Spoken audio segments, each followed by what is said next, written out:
Salmo 126.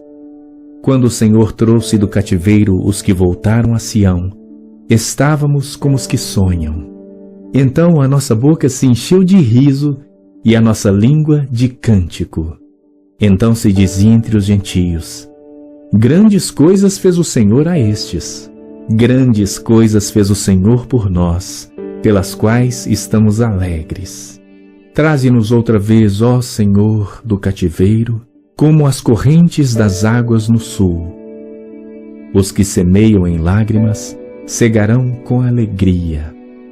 Aquele que leva a preciosa semente, andando e chorando, voltará sem dúvida com alegria, trazendo consigo os seus molhos.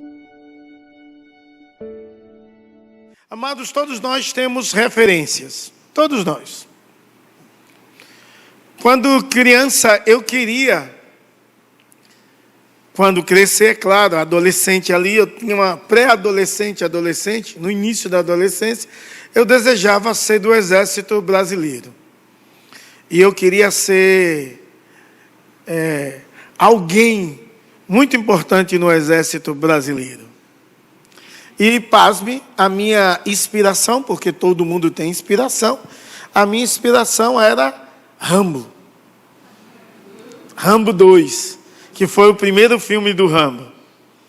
Ele era do Exército e a minha adolescência, nós vimos Rambo, não foi, Fábio? Adriano, que é da minha idade, assim, até perdeu o cabelo, mas ele tinha um cabelo de Rambo. Na época, depois disso, era ou não era? Um cabelão, um cabeludo. Mas tinha muito cabelo.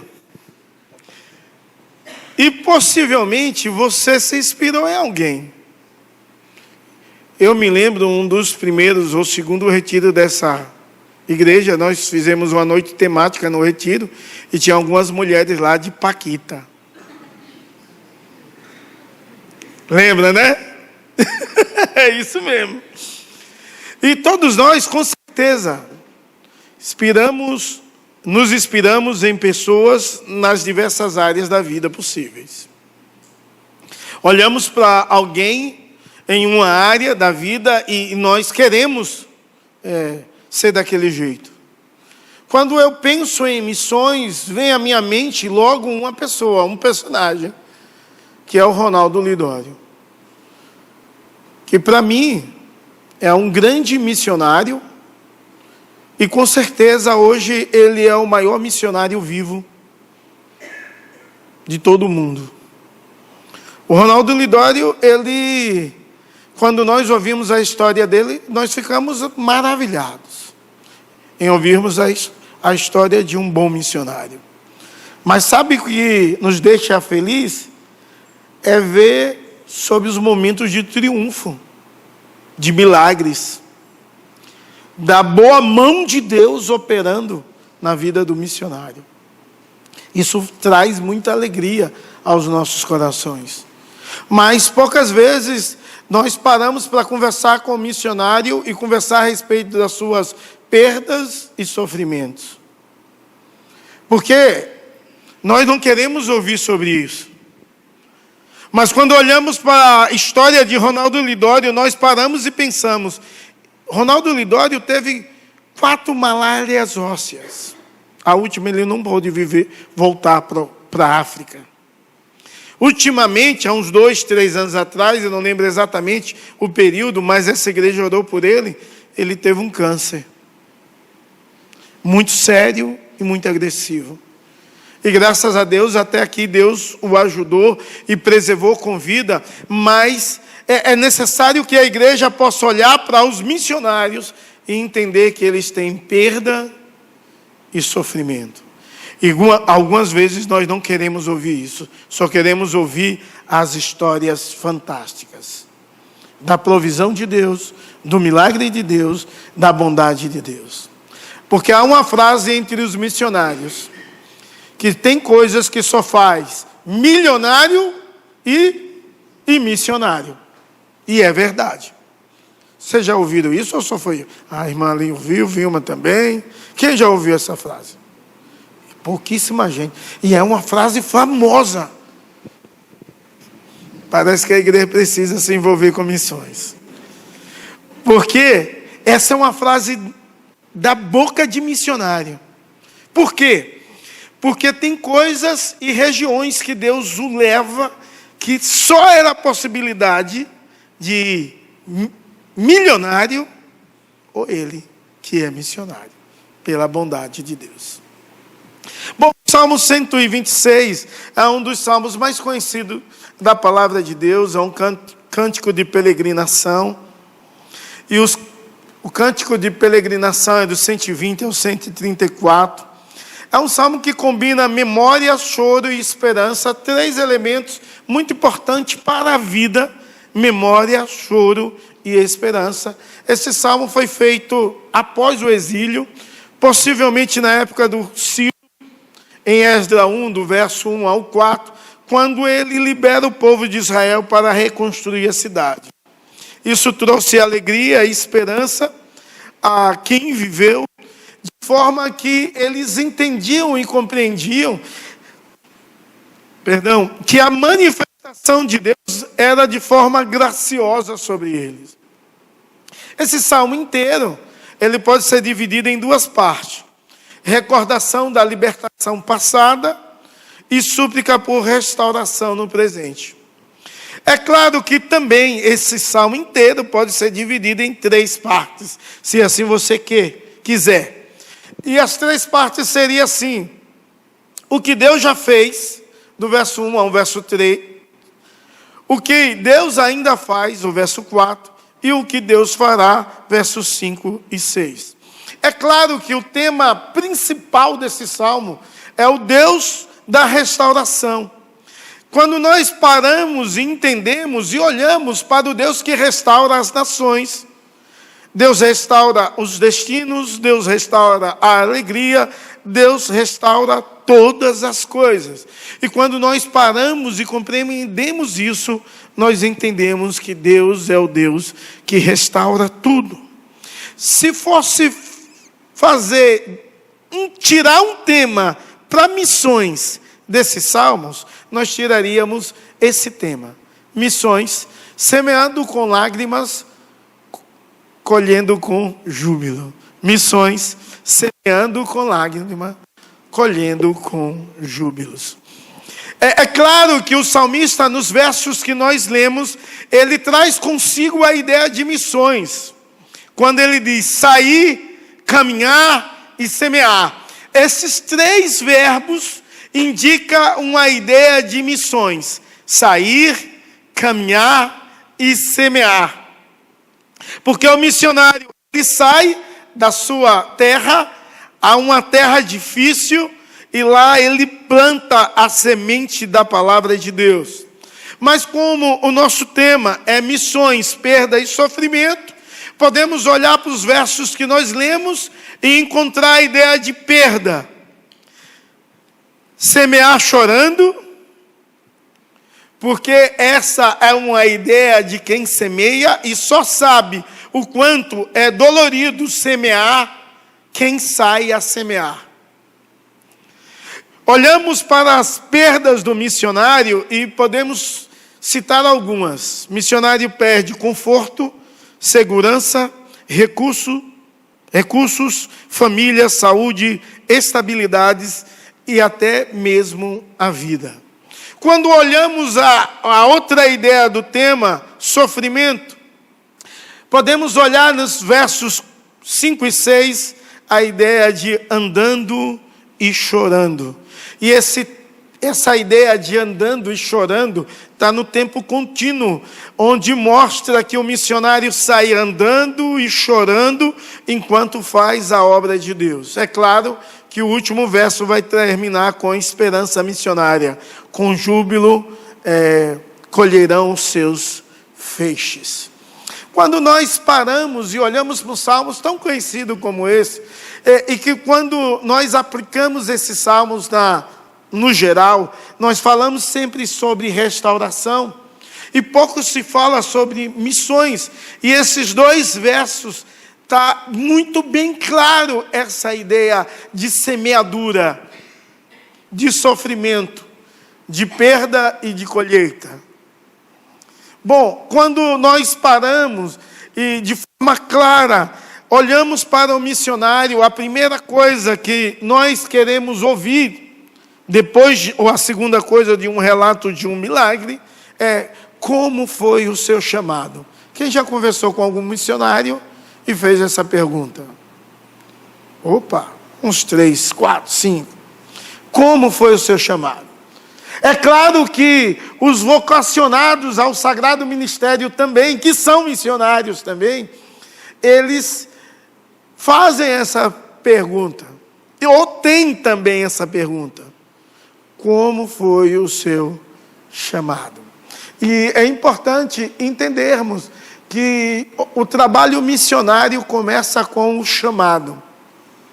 É importante entendermos também que o trabalho da igreja como missionária, ou missionário que cada um somos, começa com o chamado de Deus. Mas todo missionário, ele sofre privações, perdas, ele tem sofrimento, ele precisa perseverar na certeza e na esperança de uma colheita eterna. Missionário é alguém que acredita, porque quem semeia uma semente comum, ele tem a acreditar que a semente vai germinar. De manhã eu perguntei aqui, quem já plantou alguma coisa? A igreja toda levantou a mão. Aí, inclusive a Nayara estava bem aqui na frente. Eu disse, você já plantou alguma coisa, Nayara? Ela disse, já sim. Um feijão no copo com algodão. Todo mundo levantou a mão porque alguém já plantou algo dessa natureza. Um feijão no copo de um algodão. Mas quando o agricultor vai preparar a terra, ele vai limpar a terra, arar a terra para plantar, é muito trabalhoso. É muito trabalhoso. E quando ele planta a semente, ele não sabe se ela vai germinar ou não. Ele não tem ideia, ele acredita que ela vai brotar e vai produzir, vai dar frutos, mas ele não tem ideia se ela vai morrer e mirrar e nunca brotar, ou se ela vai nascer. Quem faz missões, semeia a palavra, ara a terra do coração, semeia a palavra e tem de ter a mesma perspectiva na mente e no coração. Eu não sei se a palavra vai germinar. O que eu sei é que eu preciso plantar e acreditar que Deus vai fazer germinar e dar frutos 100 por 1. Nós iremos ministrar em 3 aspectos. O primeiro é a missão começa com lágrimas, no verso 5. O segundo, a missão exige caminhar e semear em meio ao sofrimento, verso 6, somente a parte A. E a missão termina com festa e frutos, 6b. Quando nós compreendemos e entendemos essa ideia, em primeiro lugar, como povo de Deus, nós entendemos que a missão começa com lágrimas. Diz o texto, os que semeiam com lágrimas. Missões, em primeiro lugar, nós precisamos entender que nasce no coração de Deus, do Deus Todo-Poderoso, que sente prazer em transformar o perdido. Quando nós entendemos isso, nós entendemos e olhamos para Jesus, o maior missionário que tivemos. Jesus, ele chora por Jerusalém. Paulo chorou pelas igrejas.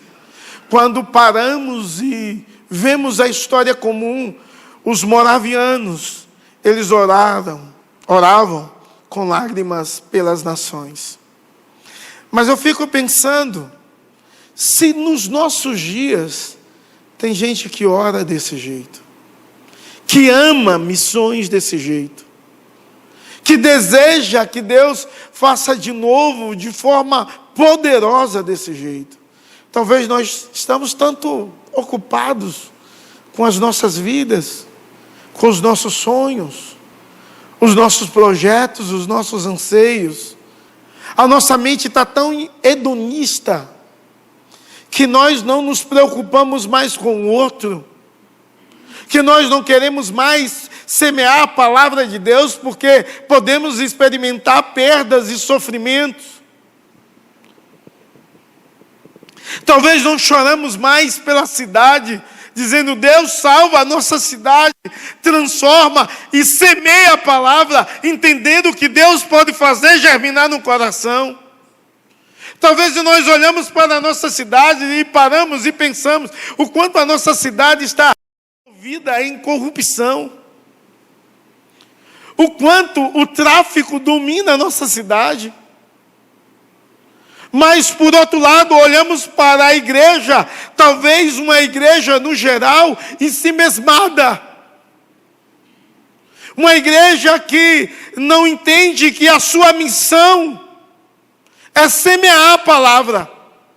Ou uma das missões é semear a palavra de Deus com muita autoridade e com muita fé. E talvez nem a prática de oração nós temos tido. Porque missões começam com as lágrimas de Deus, mas também com as minhas e as suas lágrimas. O missionário, ele sai a semear, e ele entende que a semeadura dói. Ele entende que a semeadura dói, e dói bastante. Porque ele perde casa, referência, estabilidade, saúde, cultura e às vezes famílias. Mas ele entende que as perdas estão nas mãos de Deus. Quando a gente foi para o seminário, já era missionário, eu e Vilma. E quando fomos para o seminário, Vinícius tinha 2 anos. E nós levamos ele para o Nordeste com 1 ano de nascido.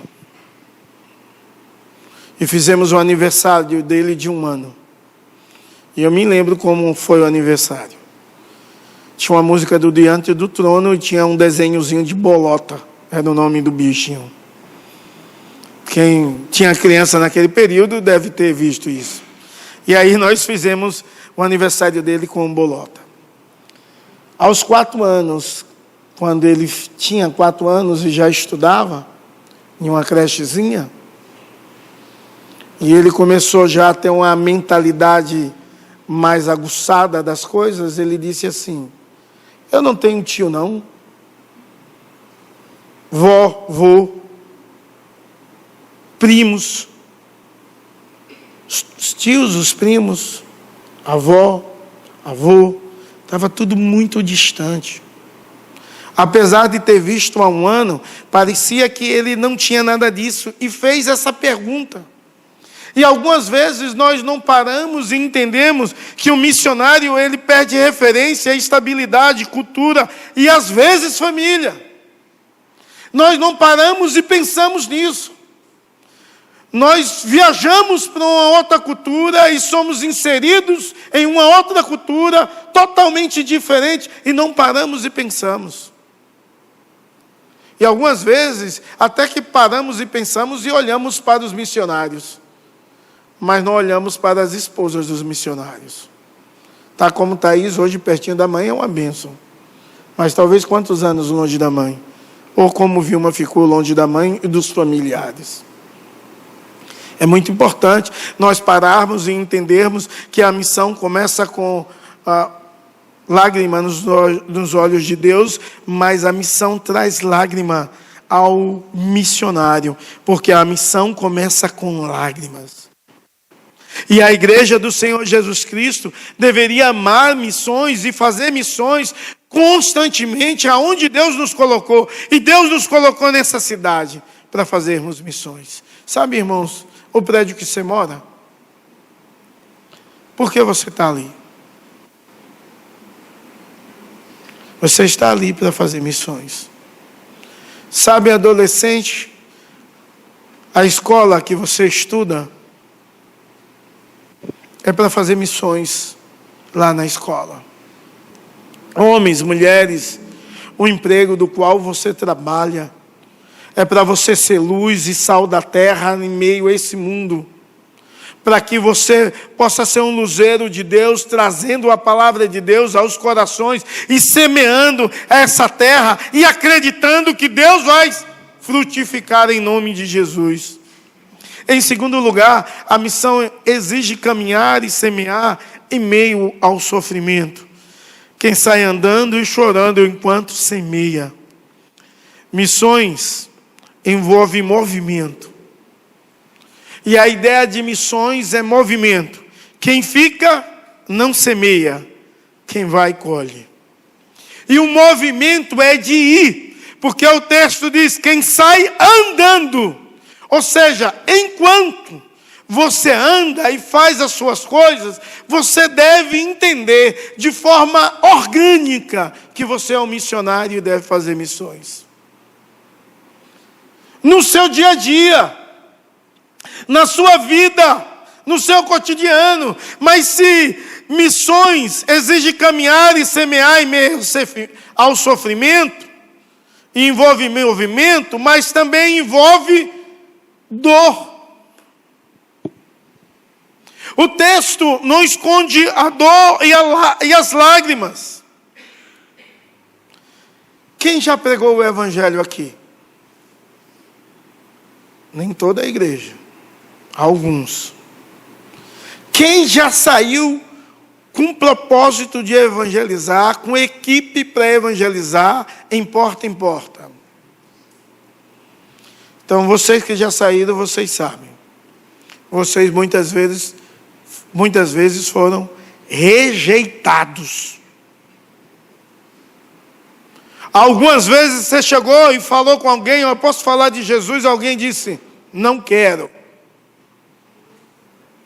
E quem sai fazendo missões entende que vai ser rejeitado.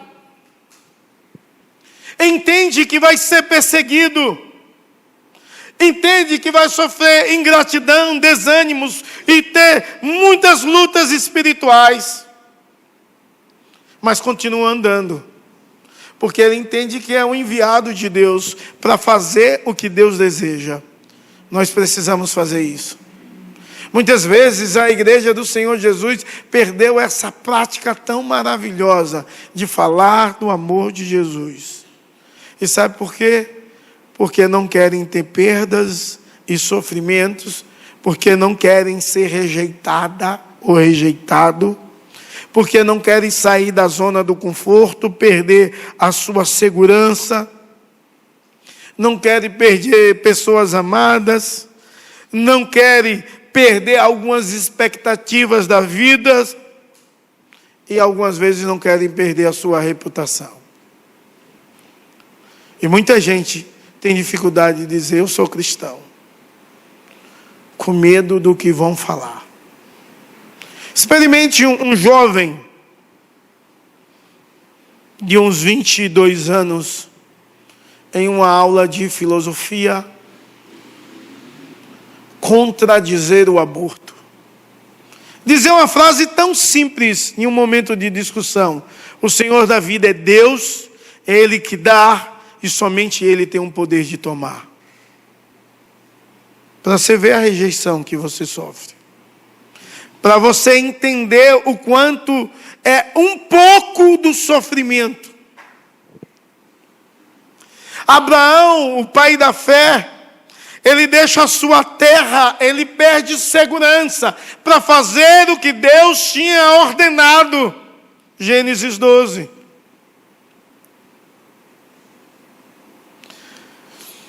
Paulo, ele perde a sua perspectiva, porque ele entende quem é o seu Senhor. Ele deseja fazer missões na Ásia e Deus manda para a Macedônia. Missionários perdem reputações como Jeremias perdeu, foi chamado de traidor. Amós foi rejeitado e Paulo foi desprezado. Sabe por quê? Porque fazer missões traz perdas e sofrimento. Mas todo missionário precisa lembrar-se, todo membro da igreja, do seu chamado. Para que Deus te chamou?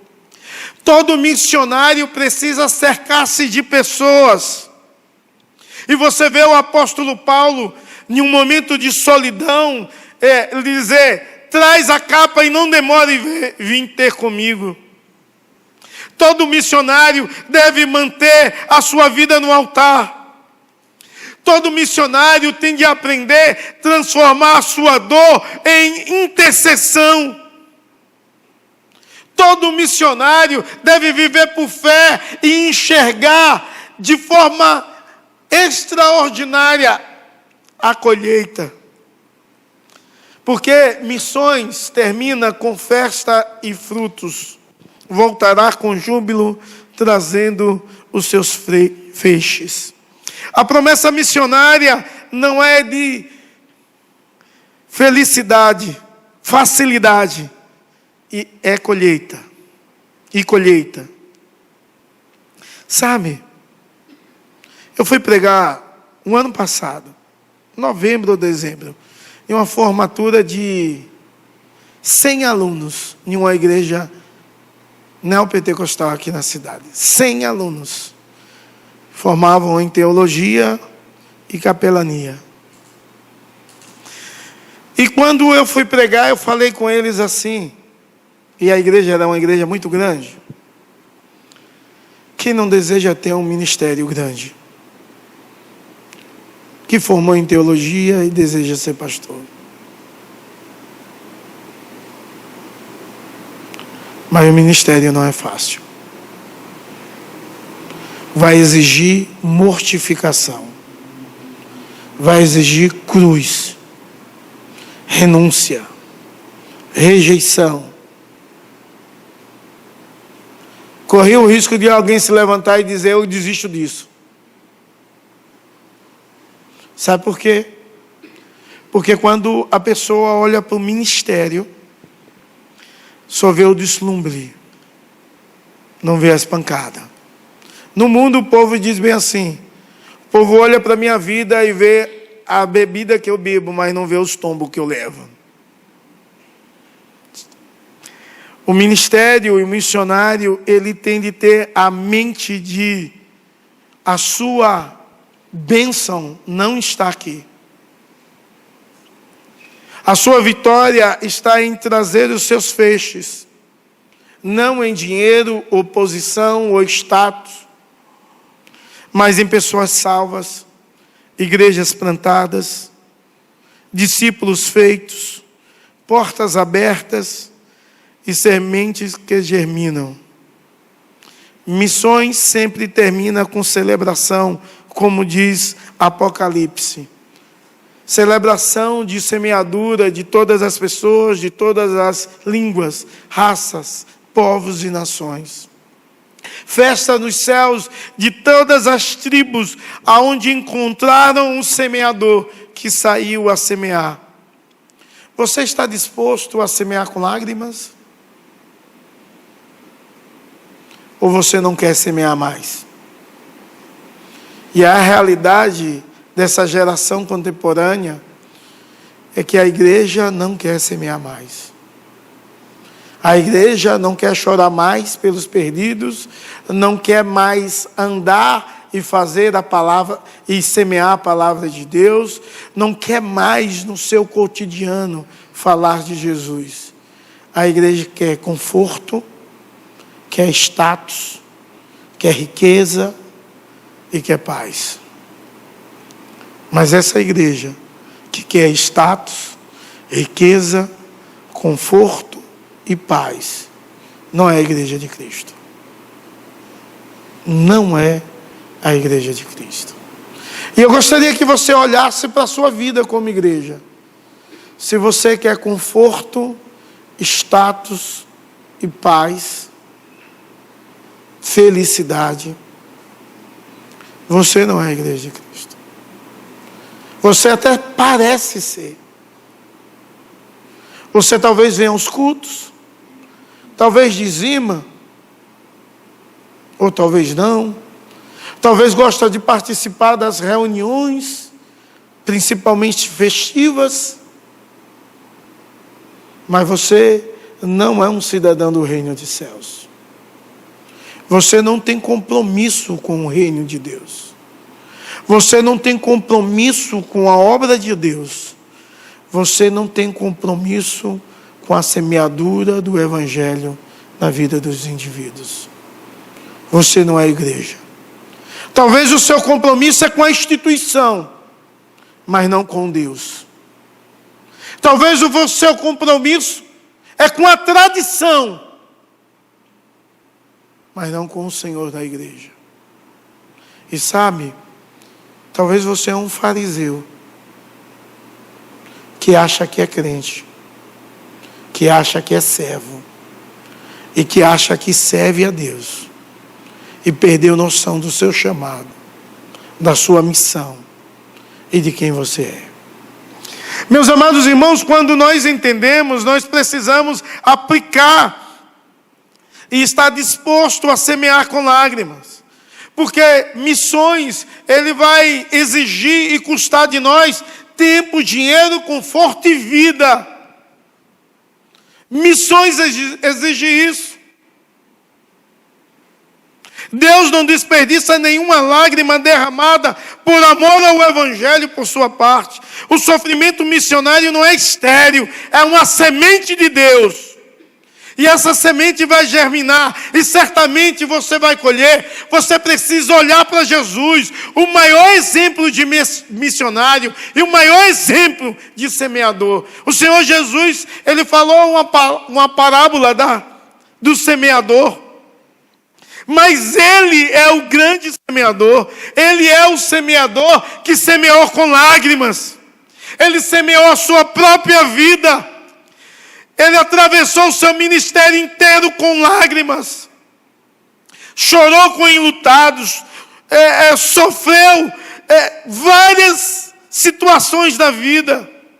Mas ele semeava o tempo todo, semeava a palavra de Deus constantemente, entendendo que Deus deveria ser exaltado. Ele semeou entre a rejeição e a dor que o seu ministério sofreu. Ele foi incompreendido, traído, abandonado, sofreu violências físicas, foi desprezado, ele foi crucificado. Ele semeou com lágrimas. Esses salmos apresentam o grande semeador que deve me inspirar e inspirar você a ser igual a ele. Esse salmo vai falar sobre o grande semeador que deveria ser o meu modelo de vida e de conduta. Em nome de Jesus e para a glória do Senhor. Jesus é o homem desses salmos, sai andando e chorando, segundo diz o verso 6, parte A. Ele sai diante do seu pai para fazer uma obra missionária. Ele sai ao mundo. Ele é um missionário divino. Ele deixa a glória de Deus para viver entre nós. Ele andou em sofrimento e em oposição o tempo todo. Tudo que Jesus semeou custou lágrimas. Mas esse Jesus nos ensina a termos uma viva esperança. Que quem semeia vai colher. Não sou eu que estou dizendo. Com júbilo ceifarão. Jesus diz assim, quem semeia vai colher e colher muito. E muitas vezes nós não temos disposição de semear. Nenhuma disposição. Algumas vezes nós nos deparamos com a ideia doutrinária e correta, que nós não seremos julgados.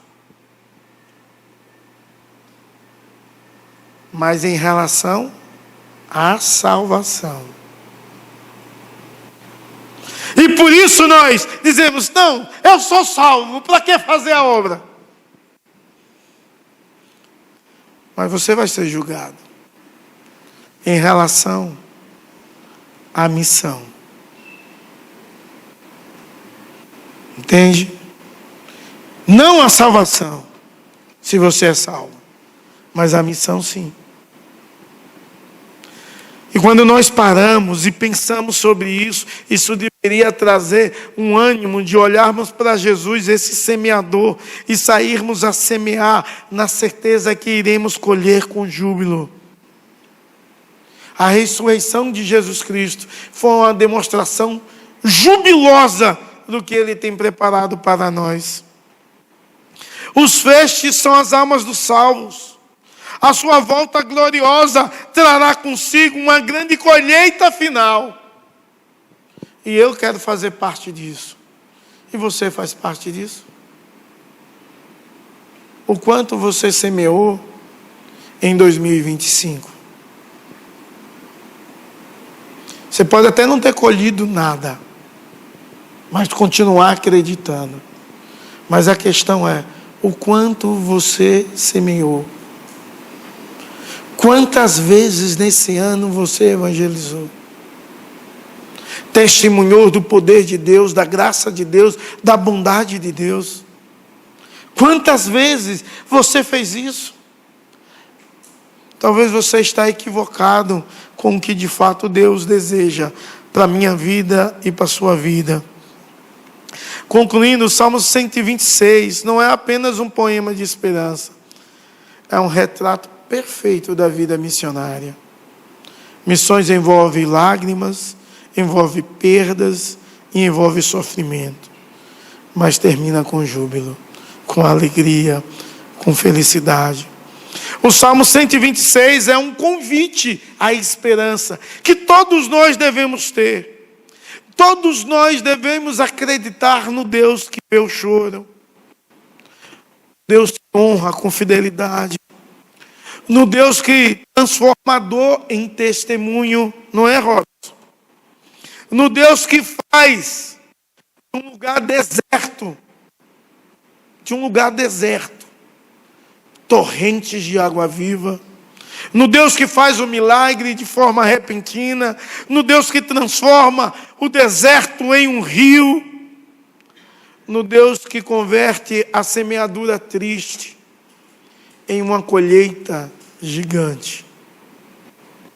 Você está disposto a semear? Porque os que semeiam com lágrimas, com júbilo, ceifarão.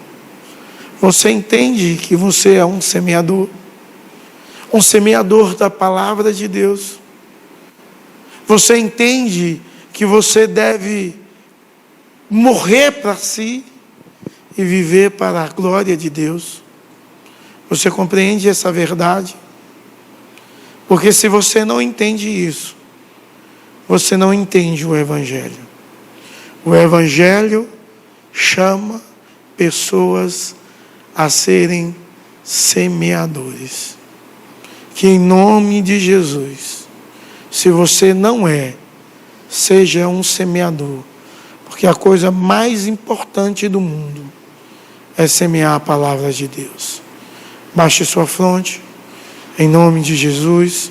Senhor Deus, em nome de Jesus, visita as nossas vidas agora, trazendo à nossa memória, ó Deus, tudo aquilo que vivemos, para que possamos entender que tudo que venhamos fazer possa ser para a Tua glória, para o Teu louvor. Desperta a Tua igreja à semeadura, Pai, a semearmos a Tua palavra constantemente, diuturnamente, para a glória, louvor, adoração e magnificação do Teu reino. Precisamos do Senhor, Deus. Oh Deus, incomoda cada um a falarmos do Teu amor. Há tantas pessoas que têm sofrido e necessitado da Sua vida. Oh Deus, em nome de Jesus, dá senso da nossa responsabilidade. Nós cremos, ó Deus, do Teu poder soberano sobre tudo e sobre todos, que o Senhor faz tudo o que o Senhor deseja. Mas coloca também no nosso coração senso do que nós devemos fazer, como igreja Tua e povo Teu. Em nome de Jesus. Amém e amém.